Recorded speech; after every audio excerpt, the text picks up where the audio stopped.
I didn't think that I would be making a video like this, especially when I'm going to talk about a game that is connected to none other than Sweet Baby Inc. But I guess we can assume that every dunk pile might just have something worth taking from there.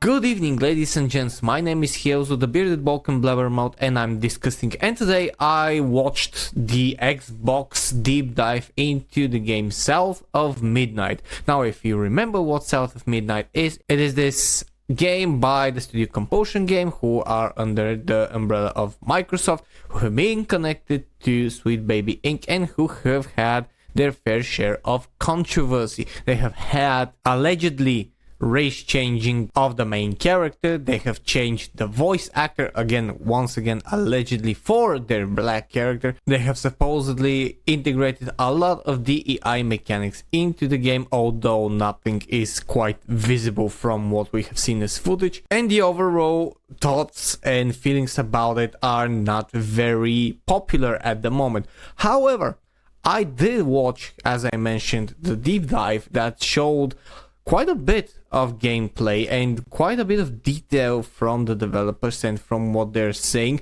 And while I did find some stuff very red flaggy, most of what we could see in that video was actually not that bad. And I know, take all of that I'm saying, I am doing so myself with a grain of salt, but currently what I'm going to do in this video is just tell you what I saw and how I felt when I saw it. So to start off the whole roller coaster about this game, I want to show you a tweet about a person on X by the name of Kami. He has let's say a bit of a breakdown on the deep dive from Xbox, and the very first thing that he says, playtime will be roughly 12 hours, is something that I actually got very furious about. You might judge me, you might judge the hell out of me for this, but I don't think that a game such as South of Midnight, that in my opinion, based on graphics, based on how it is presented, it'll have at least $60-70 million budget, and it is a somewhat story-driven action adventure game. That is what is presented. I do think that 12 or 10 hours are not enough. I think that this is currently low as runtime. It should be at least 20 hours. Like, it should have around We Happy Few's runtime, which could go reportedly up to the 40, 50, 60 if you're a true heavy completionist, but it would average at 20-25 hours. And if you don't know, We Happy Few was created and was made by Compulsion Game as well, so it's basically in their ballpark of how they usually make games in the most comfortable for their way. And that angered me, and I do think that it is too short. However, I did some research, and a lot of games, a lot of studios do make around that runtime, but with one exception, and I will just quickly jump to a part of the deep dive video here, and I would like you to listen. Another thing to add, the game is about 12 hours long, and in terms of upgrade, it's kind of mapped out for that 12 hours. So like I said, yeah, it's not necessarily an RPG, it's really an experience based around action. But you're gonna... Okay, so what he said here, yeah, the game is 12 hours, like 10 to 12 hours, which if you're talking about the main story, okay, that actually, thinking about it, I can accept 10 or 12 hours. However, you both, all of you know what type of gamers are out there. I myself am a goddamn completionist. That's why I am currently, with my job and with everything, struggling to complete The Witcher 3 for the 4th time, because I'm a goddamn completionist. I need every check mark, every question mark, every quest. I need to find the pen and return it to that granny. I need everything to be completed, to be cleaned, to be absolutely done for, to explore every inch, every nook of this world. And that's what I'm doing with every game that I can, unless something else pushes me forward, like a timer or something else. That's how I tend to try to play my games, especially when I have time. Admittedly, I don't usually, not usually, but I don't always manage to do that. However, that's my preferred method of playing. And so if you have like upgrade system and everything that would correspond to you being able to go to side quests or to just explore and gather some additional experience so you can be a little more OP for the next mission, that would be great. But what he said is that the upgrades and your upgrading your skills and everything is also mapped out to that 12 hours, which means that either there is little to no exploration available, because they did say that the game is also very linear with very little exploration in the game, or even if you can go to certain places and do certain things, you won't do anything substantial and you won't find anything satisfactory when you do that. And that's something that angers me, because I would like, if the game actually turns out to be good and I checked and I will be able to actually play it, and I do want to play it, by the way, because ever since the initial trailer came out, I was hooked, and then I was very disappointed when the other things started to appear. So if that's the case and you're not able to even sit back and explore the world and just admire and find secret stuff and everything, I would be very, very pissed, and it's very lazy if they do that. But let's continue. Hazel is a weaver, able to wield an ancient form of magic that can be used for combat and traversal. Hazel has several different spells, including pull, weave, construct, object, glide, double jump, and more. So these are the game mechanic things, and I have said this in my previous video. I do find the difference between the trailer that I mentioned from the beginning of last year and what we're seeing as a game as vastly different things. Like they don't correspond in style. This is like a semi fairy tale game with just a little bit more gloom, Harry Potter style.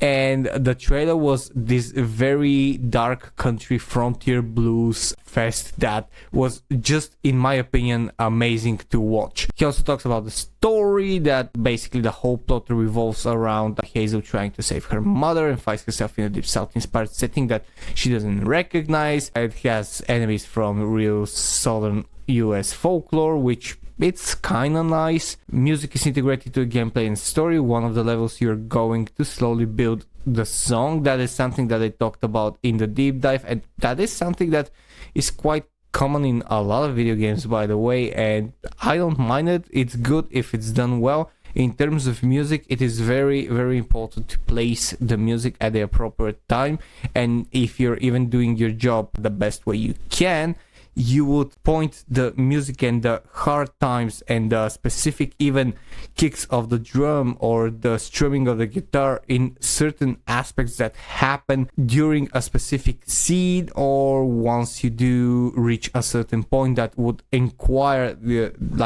require actually the things to happen. Compulsion games work with local blues musicians and children's chorus for some of the music, which is nice. Local blues musicians in the deep south is something that I personally enjoy listening to as music.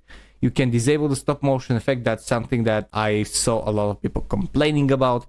Hazel isn't afraid to swear, and the story she uncovers are far from the fairy tales we used to. So that is something very weird to me to be included, because yeah, okay, she can swear. That's not something very weird in this day and age. However, when you put an angle and put emphasis on it, it means that it's either going to be broken and she's going to do it way too much, or at the worst times ever, and I hope it's not that. Each major area in the game will feature a mythical creature, so basically it will be kind of like Black Myth Wukong with a lot of bosses. New abilities can be unlocked and upgraded. Standard stuff. Difficulty options will be included. Standard stuff. Perfect dodging damages enemies. That's an interesting concept. And 60 FPS target confirmed, but some previous noted performance issues in the development build. So yeah, in the development build, especially if 60 FPS is something that you have to add exclusively, you would have problems and the game will probably break. So I don't care about 60 FPS. The thing is about this game, about what we are just experiencing, what we witnessed, what we read, is that it doesn't sound.